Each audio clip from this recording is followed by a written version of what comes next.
This is the real one.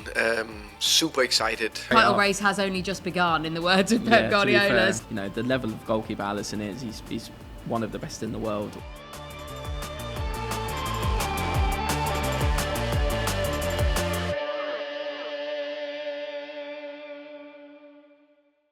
Hello and welcome back to Pint-Sized Pressers, HaytersTV's Friday show, bringing you the best from the Premier League press conferences. I'm Aisha Gulati and I am joined in Box Piccadilly by Dan Bennett. Cheers, Dan. Cheers, Aisha. Happy Friday. Yeah, you too. Thank you very much. Yes, as always, we are in this brilliant venue in the heart of London where you can come and watch all the sport that your heart desires. Come and have a drink. Come and watch the screens, come and play some darts, play some shuffleboard, knock yourselves out, you'll have a great time. But without further ado, we'd better jump to the footballing action because it's a great weekend of football. Plenty of big games. We've had a break. Did you enjoy a break? Yeah, I did. It was a bit of a break actually. It was, quite. Straight back into it. So we've got the European fixtures coming up again soon, so nice to sort of have a bit of time off football actually for a week or so. Don't say that too loudly, Dan. You'll get yourself out of a job. I'm obviously glad it's back now, of course. As we all are, yes. Well, we will take you through the weekend's fixtures, and no better place to start than tomorrow's early kickoff. It's Burnley against Chelsea. This one's a bit juicy because Chelsea could close the gap to, they could move within 3 points ahead of the North London derby if they are to get a win tomorrow, which we've got to assume that they're going to win that game against Burnley.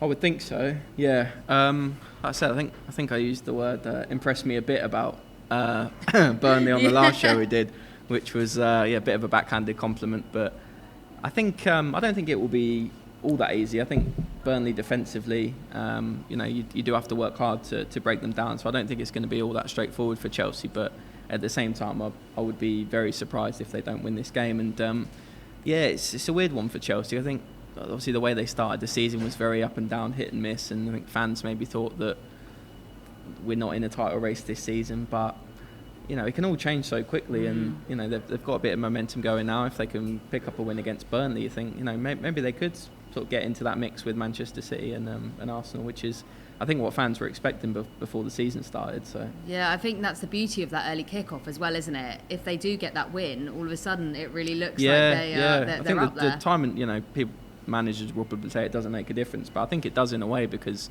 psychologically it's the pressure of say if a team wins and then they move 1 point behind that team, regardless of footballers and managers always say we ignore the outside noise, we're only focused within, but it's just natural to be affected by the pressure, isn't it? So I think it does make a difference. Absolutely. Well, talking of managers, we heard from Enzo Maresca earlier today, and here's what he said. Unfortunately, he had an accident at home 2 days ago, and he hit his toe, yeah. And but it's nothing important, but for sure he's not back next week. Dan, we heard from Maresca there, no Cole Palmer because he stubbed his toe. I mean, what? I know, that is gutting, isn't it? You can't catch a break at the moment, Cole Palmer. I think, Chelsea fans and, we were all looking and thinking after this international break was when Palmer could potentially come back from the groin injury. Everyone's excited to see Palmer again, and then all of a sudden he woke up in the night and he's knocked his toe and he's out for a week or two, and he won't be able to play this weekend. It's just one of those things, isn't it? It's just so bizarre, and we were talking about it earlier off camera. It's just all the sort of efforts to go into preventing these muscle injuries because of the schedule, and how much we talk about it and everything like that, and then something innocuous like that where he wakes up in the night and he hits his toe and now he's out. It's just it's just life, isn't it? It's life. It's so ordinary. They're just isn't it? normal people, just like us. It's just so ordinary. It's like the amount of times I've gotten up in the night and hit a body part and something, and I've been in agony the next day. It's like, well, it can happen to Cole Palmer as well. So it's always reassuring a bit. Can't wrap them in cotton wool 24/7. Weird injuries. Have you had any, or can you remember any? No, not as weird as that, I don't think. I had to go to A&E once because I dropped a plate on my foot when I was younger. Ooh. So that's about as weird as I've got. So if I was a professional football player, maybe that would have ruled me out for a week. But I broke my wrist playing football, but I don't think that's that weird. I tried to clear the ball and I fell on it. But at least you were actually doing something. You didn't that's quite a bit of a a battle story. I was playing football and I broke my wrist. Whereas a battle scar. I woke up in the night and hit my toe. It's not really something you want. Unfortunately for Palmer, he's one of the biggest names in Premier League football, so everyone's going to know that he's done that. So that's the downside of being a famous footballer, unfortunately. That is. I think my weirdest injury, I don't even know if it counts as an injury. The very first time I went to a body pump class, do you know that you like have the barbells and you're like really going for it? I hadn't really done it before. And I asked the instructor, like, what sort of weights should I be using? And she was just like telling me the weight, way too much weight for me, because I wasn't used to it. And at the time it was fine, and then the next day I could not move. Like I couldn't actually dress myself. I was living with my friend at the time. I had to get her to come in and literally put my shirt on. So I think if Palmer had been injured because he lifted too many weights, that actually would have been quite problematic. That's true. That's true. At least this, it was only an accident, so these things happen. I think Maresca said as well, he gets up plenty of times in the night and bumps his head, so to make Cole Palmer feel a little bit better about it, Yeah, onwards and upwards. But I love the honesty. Yeah, absolutely. But, on a serious note, they're going to keep missing him, aren't they? I mean, they are. I think, obviously, results haven't been too bad lately, and they're obviously doing pretty well this season, but I think in tight games, they miss him, because he so often over the last 2 seasons, as we've seen, has made the difference. So I think, say the game against Burnley is a tight one and they're struggling for a goal, you think he would make a difference. So I think it's true. I don't think they've missed him as much as maybe I expected, but I think they've still missed him. So give me a prediction. Doesn't need to be a score, but how's it going to go? Yeah, Chelsea win. Chelsea win. I think they'll have too much for Burnley. Yeah, I'm going for a Chelsea win. I think it won't be tight. I think there'll be a few goals. Yeah. Okay. You're not as fond of Burnley as I am. No, they're a bit good. They're all right. They've impressed me a bit. I think impressed you a bit. That's right. Well, the next game of the weekend, it's at 3:00. It is Arne Slot's Liverpool against Nottingham Forest. Now, these two teams have just really fallen off this season. Both kind of flying last season, maybe overachieving last season. Some could say, maybe not in the case of Liverpool, but. Yeah, what's happened to these two? I think definitely in the case of Forest, they overachieved, but I think, maybe not that many people expected Liverpool to win the league last season, but it wasn't totally out of the realms of possibility that they were going to.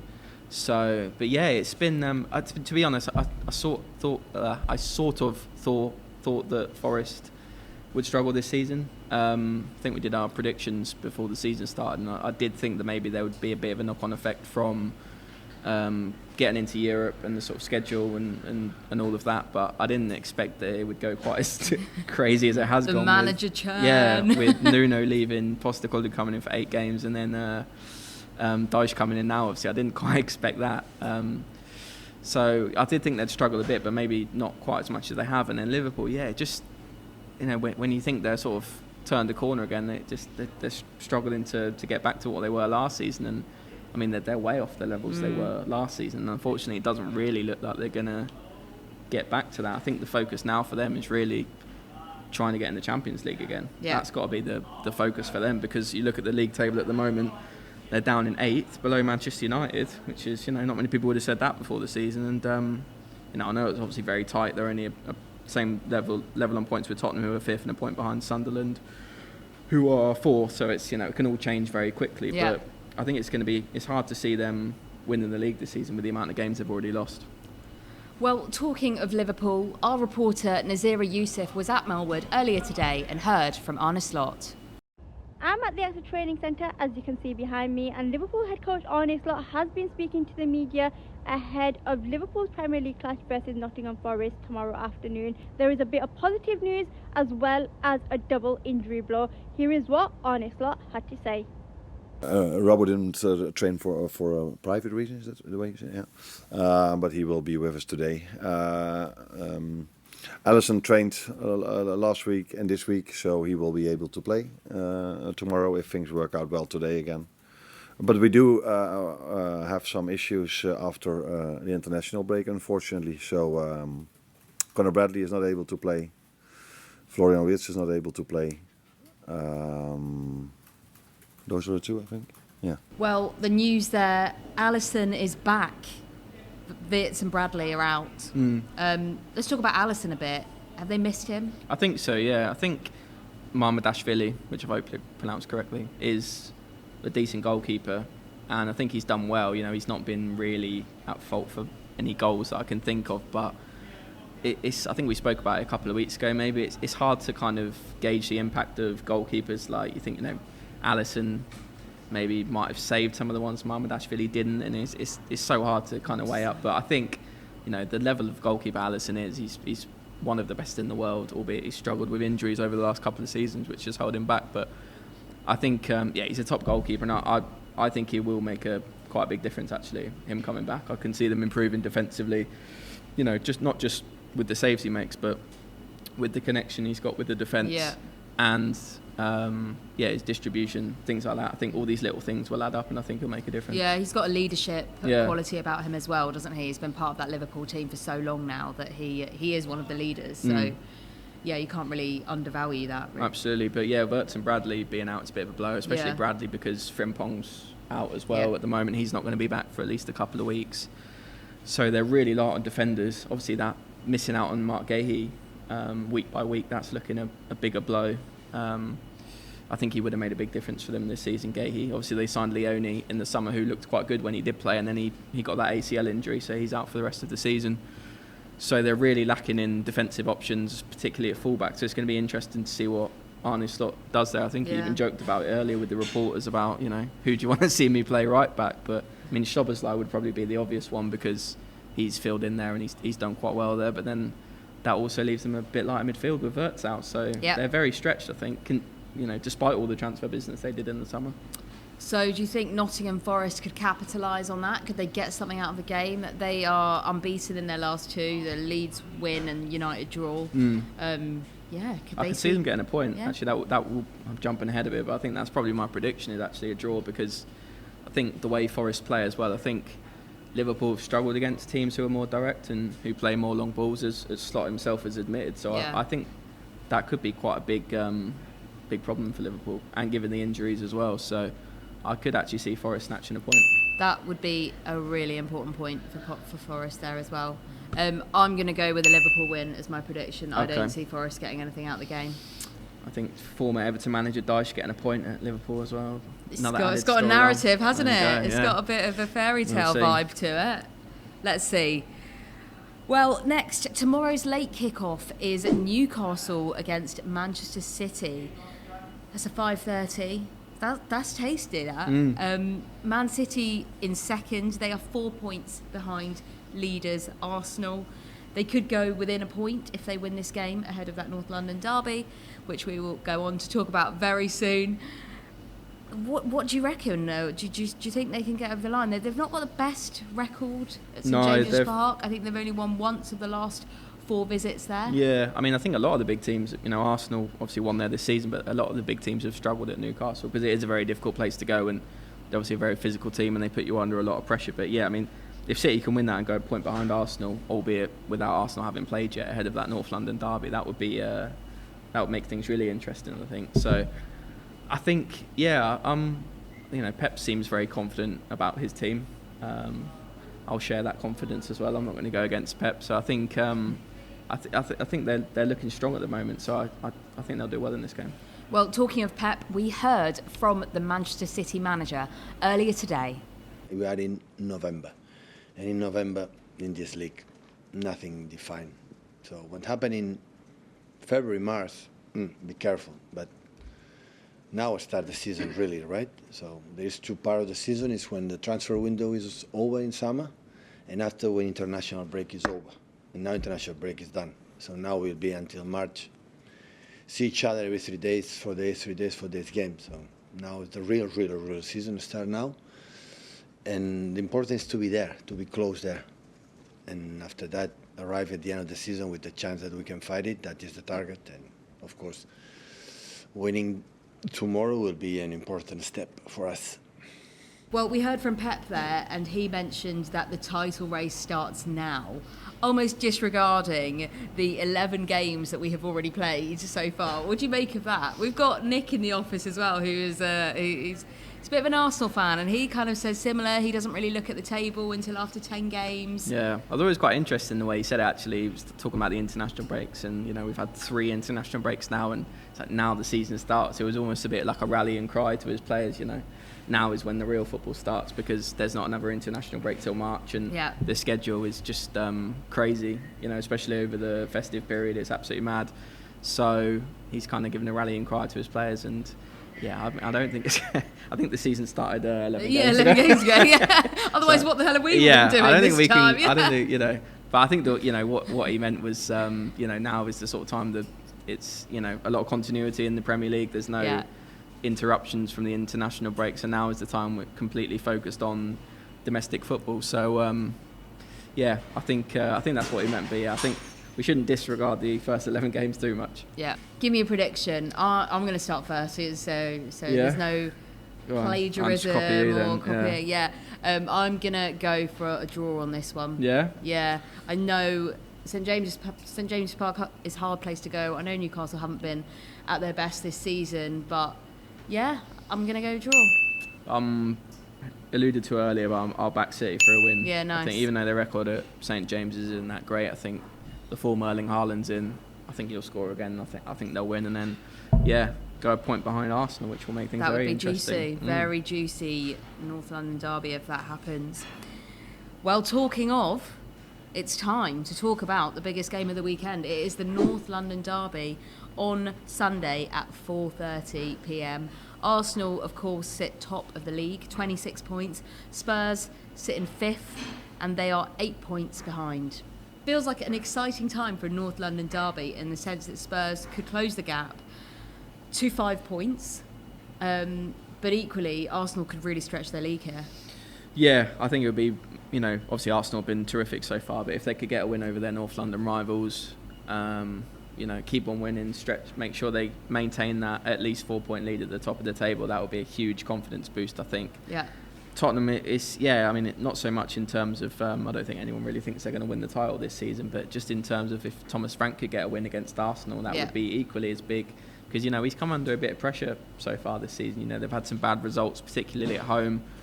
Not just bad results, but some of the performances have not been good, especially going forward in attack. They've really struggled. So I think he's still got quite a bit of convincing to do to try and, you know, win over the fan base. So what better way to do that than beating Arsenal? Yeah, well, we mentioned the magnitude of the match. I mean, the managers think so too. Here are Mikel Arteta and Thomas Frank talking about just how big that North London rivalry is. This is the real one. Super excited. Of course, before I stepped into the club, of course I knew about the North London derby. But it's when you are in it, you sense it and feel that this is important. You feel it from the fans, you feel it from the staff members, the players, the people that's been working here for years. This is the big one. It's just different. I mean, it's a big city, but it's a big rivalry. It's a part of London that we want to conquer. They want to do the same. There's been a lot of shifts as well over the years as well. Who's been more dominant, and it's just beautiful, especially when we play at home.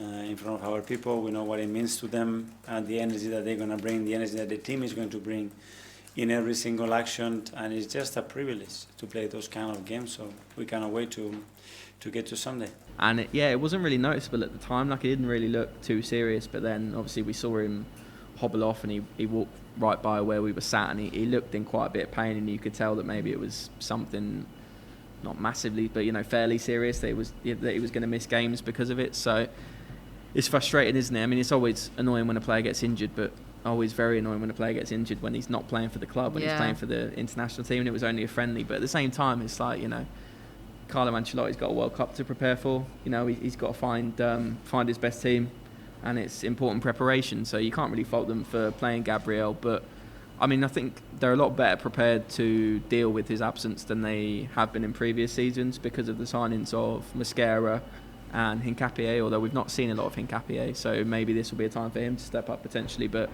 I think I've liked what I've seen from Mosquera so far, so I don't think it's, you know, absolutely catastrophic. I think he's shown that he can step up enough to fill in for Gabriel or Saliba, but at the same time, he's such an important player for them. Defensively, obviously, but as a leader, as an attacking threat from set pieces. I mean, I don't know what the percentage stats would be, but if you look at how many goals Gabriel has contributed, whether it be, scoring himself or winning the flick on or getting assists, I think it would be quite a few. So they're going to miss him in that respect, I think.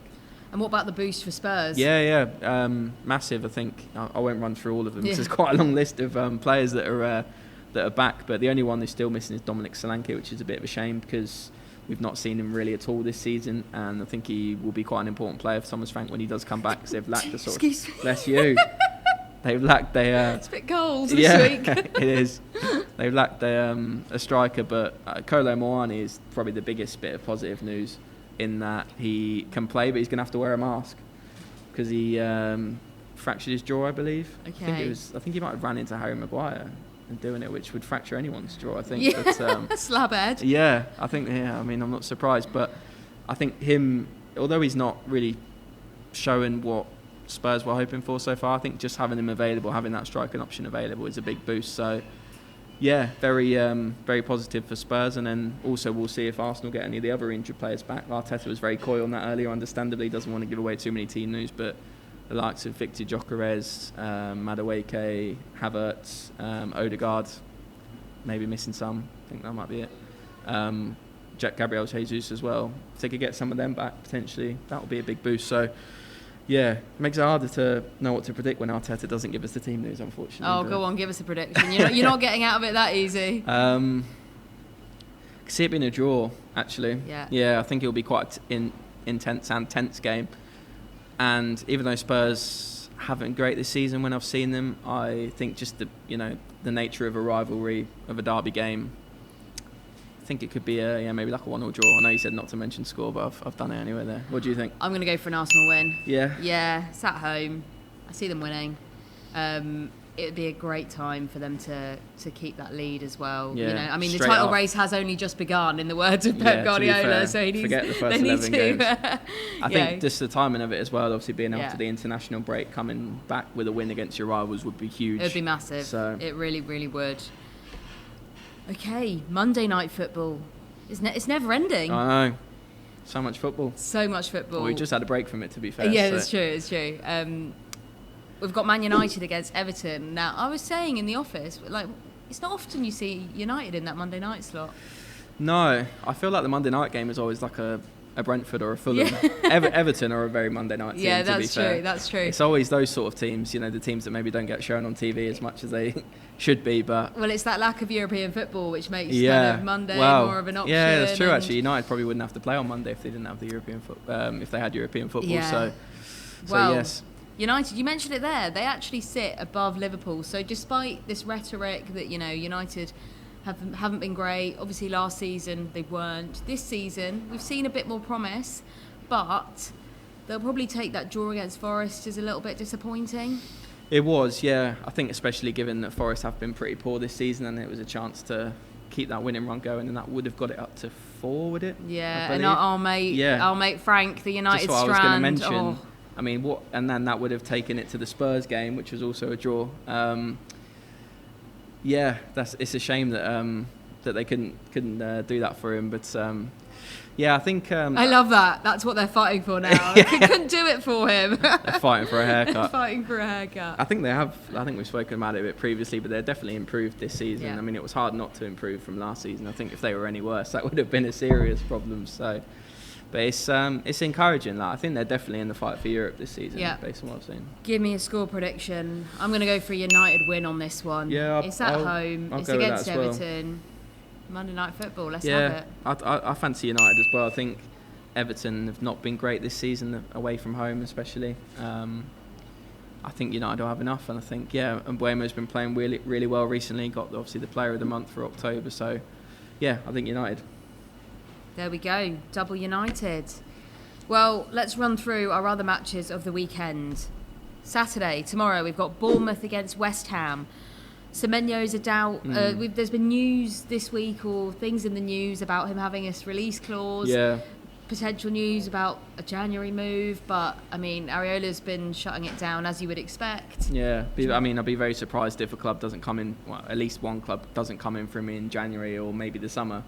I think Bournemouth will do really well to hang on to him beyond this season, to be honest. I think maybe not in January because he's too important to lose in January, especially if Bournemouth are in the hunt for a European place. The positives of keeping him outweigh the selling him. So I think obviously being in doubt for this weekend, that is a bit of a blow because I think he's their best player. So give me a score prediction. Yeah, I think Semenyo obviously being out is a blow, but I still fancy Bournemouth. I think although West Ham have improved recently, but Piquet is suspended as well, which we should probably mention for West Ham, which is a blow. I mean, I think Nuno Espirito Santo actually said he's pretty much irreplaceable for West Ham, so they're also missing a big player. So I'm going to go Bournemouth. I think I fancy Bournemouth. I'm going Bournemouth win as well on this one. Very good. Is that our first disagreement? Good question. I always have to watch it back to remember what I actually predicted. No, we both predicted Chelsea to win. Okay, yes, we did. That's true. Yeah. Okay, Brighton against Brentford, proper mid-table clash. This one. Oh, definitely, yeah. 11th against 12th. Yeah, and these two teams have always been sort of mid-table, stable. It's a kind of the battle of the data nerds. Battle of the data nerds. Battle of the bros. Yeah, the Brighton, data bros. Brentford. I mean, yes, yeah. It's quite accurate for this week. It's been quite like. Yeah, it's battle of the mathematicians, really, isn't it? Yeah. So let's go. What's it going to be? I think I fancy Brentford actually. I think they've been pretty good recently. I think they've surprised a lot of people with how well they've done this season. I think the players they brought in, obviously they lost in Mbuemo, Norgard and Wissa, which were 3 massive losses. But the players they brought in look, equally as good, or at least nearly as good. And I think they'll be fine this season. So this one stinks of a draw to me. Yeah. Yeah. Do you know what? Now you've said that actually. I feel like you can't change it now. You can't change it now. Okay, we've got Wolves against Palace. Wolves are bottom of the pack. I made that joke last time. Yeah. Still bottom of the pack. You've overdone it now. I've overdone it. Yeah. You've killed it now. You've killed the joke. It's not a joke. It's real. They're bottom of the pack. What do they need to do to get out of it? Well, I mean, is this a game that they can win against Palace? I don't think so. I mean, obviously they've got Rob Edwards in now, which I think the last time we did the show, he was sort of on the verge of being appointed, and now it's been confirmed. So it's going to be his first game in charge. But he's got such a big job, I mean, just look at the tail. They've got 2 points, and we're in November. Yeah. Almost coming up to December. It's really bad, I mean, at the moment. That is appalling. That is really bad. I mean, I think, obviously people know they've been bad this season, but I don't think it's been talked about just how bad they've been. Like, 2 points at this stage of the season is really, really poor. So, unless Rob Edwards has got a magic wand and he's been in there and he's, worked some magic and done something pretty special, I just can't see them getting out of it. So I think, Palace are a good team. So I have to go with Palace. I'm going for a Palace win on this one too. I think that's quite unsurprising. Yeah. And then final match for tomorrow that we've not spoken about. Fulham against Sunderland. Sunderland, of course, in 4th.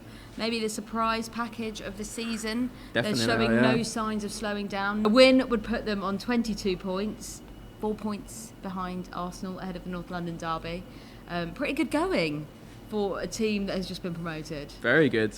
I mean, I think I said the other week when we did the show, I'd be quite surprised if they stay there, but it would be an amazing story if they did manage to stay there. And they've been brilliant. Yeah, they've been so good, and I think it's just so refreshing to see a team come up from the Championship and compete so well. Obviously, they got the draw with Arsenal before the international break, and they've caused a lot of problems for some established and some very good Premier League teams. So, I think. I think they've got every reason to be optimistic going into this one. Yeah, I'm putting my money on Sunderland for this one. I agree. Yeah, I'll back you all the way. Right. If you do put money on it, And now this is the final game. Leeds versus Villa. This is on Sunday, 2 p.m. kickoff. A win for Villa. I don't know, puts them top 4 contention. Yeah, I think they are in, top 4. Obviously, they had that really bad start, but they've turned. I think picked things up. They're definitely in contention for a Champions League spot this season. Yeah. I think obviously it was difficult because of the financial stuff, with the rules, and they couldn't really invest what they wanted to. And I think if they could invest what they wanted to, maybe they'd be even better off, which is the frustration for them. But they're just very consistent. They've had Unai Emery for a few years now. They've had the same sort of staple of players for a couple of years. So they've obviously established that consistency, which I think is really important. So I think they'll definitely be in contention this year. I think for a top spot. So who's winning this one, Leeds or Villa? I will say Villa. I think I'm yet to really be properly convinced by Leeds. There's been a few sort of optimistic, positive signs that they could stay up, and by all means, they definitely could still stay up. They're 16th at the moment, so I think they're definitely in with a shout of staying up. But it's going to be difficult for them, I think, especially against a team like Villa. Well, I'll play devil's advocate. I'm going to go for a draw on this one. We've been pretty boring with our predictions in the last few, so we'll mix it up. We'll absolutely, see.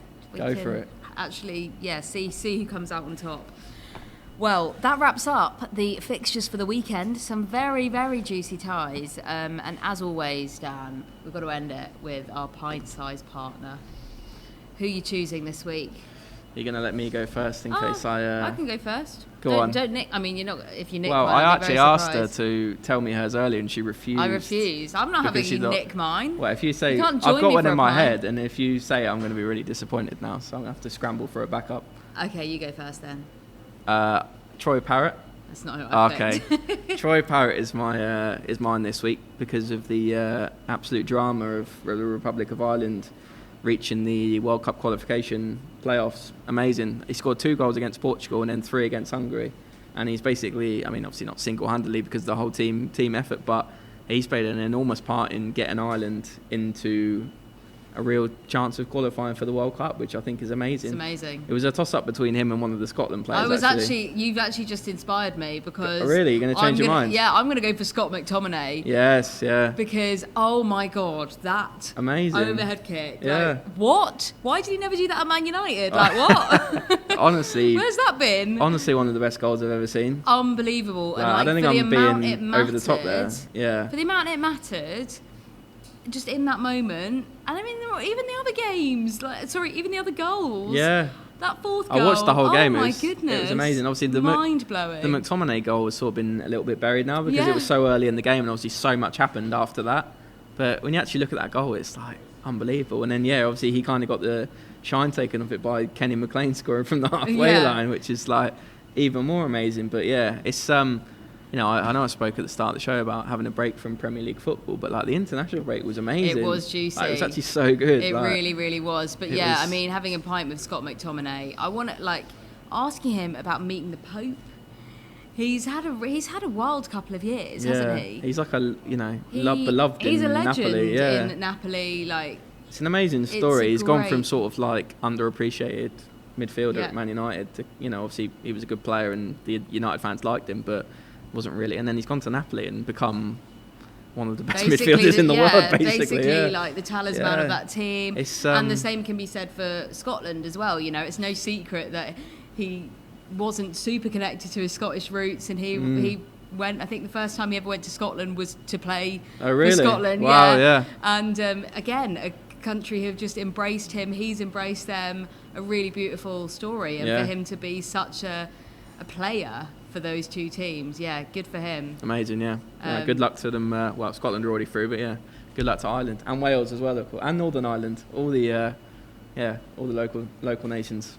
Well, that just about rounds things up. We have gone through all the matches. There is so much to look forward to football-wise this weekend. A lot of football. So much football. No one's complaining. Get yourselves down to Box Piccadilly. That is where we are this week and every week. It's a great place to watch all your sport.